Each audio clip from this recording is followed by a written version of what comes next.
Well, hey, my name is Craig. This morning, I just have one simple question for you. What do you turn to when life feels overwhelming? What do you turn to when the situations of your week bring you beyond your capacity to handle them? You're driving home from a dinner party with your spouse, and you're fuming just a little bit because they did it again. They talked about that story. You've asked them not to tell that story because you don't look good in that story, and now in front of all your friends, they told that story. And you don't want to fight again, and you're wondering, man, did I look like an idiot in front of those friends? And you're just driving home, and you're just overwhelmed. I don't want to be on this merry-go-round again. I don't want to keep fighting. What do you turn to when you feel overwhelmed? You're just leaving midterms.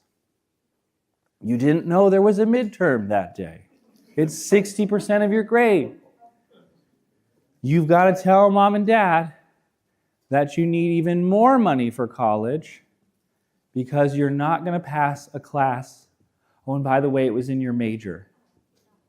What do you turn to when life feels overwhelming?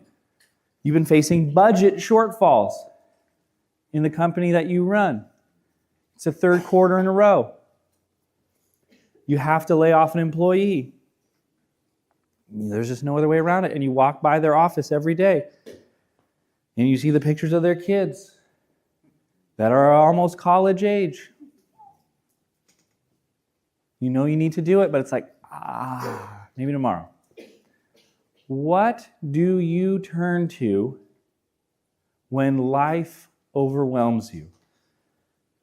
Now, many of us, when we feel overwhelmed, rise to the occasion. There are many times when life throws us lemons. Oh, and we open a lemonade stand, baby. Like, we're crushing it.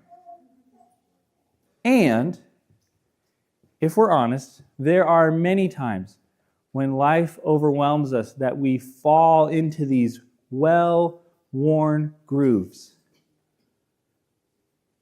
In the clinical world, what we turn to when life overwhelms us is called a coping mechanism, coping tool. For Bible nerds, what we turn to when we feel overwhelmed, the Bible calls those idols. Idols. Now, you might hear that and be thinking, idols? I don't worship idols. That's not a thing for me. No, I don't. That's like an ancient thing. It's like Indiana Jones. I don't do any of that stuff. In the biblical story, it only takes two things to make an idol. There are two key ingredients for something to be called an idol in the biblical story. The first one is that we assign power to something that it does not have. We make something an idol when we give something power and authority that it does not have on its own. What can that look like? A relationship. I'm only okay if I know we're okay. Think about the power you've assigned to that relationship. My well-being is tied up in your approval of me. That is an ingredient for idolatry. The second thing that makes something an idol is that first, we give it power and authority that it doesn't have on its own. Then secondly, we look to that thing for our well-being, safety, security, and healing. Those are the two ingredients for something to be an idol. That we give it power and authority it never had, and that when life gets hard, we look to this thing for our safety, security, healing, and well-being. Idols are not little statues that we bow down to. Idols are good things that we make ultimate things. A relationship, good thing. Sex, good thing. Money, good thing. Status, good thing. But then we give those things power they were never designed to have. And then we listen to them. See, there's several dangers when it comes to leaving our idols unchecked. There's several dangers. The first one is we believe an awful lot of lies. One of the lies idols tell us is this: I'm here to serve you. I'm here to serve you. Are you overwhelmed?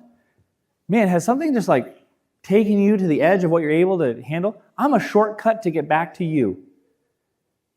See, idols also are they're pleasures that we use to minimize pain in the place of relationships, joy, and peace.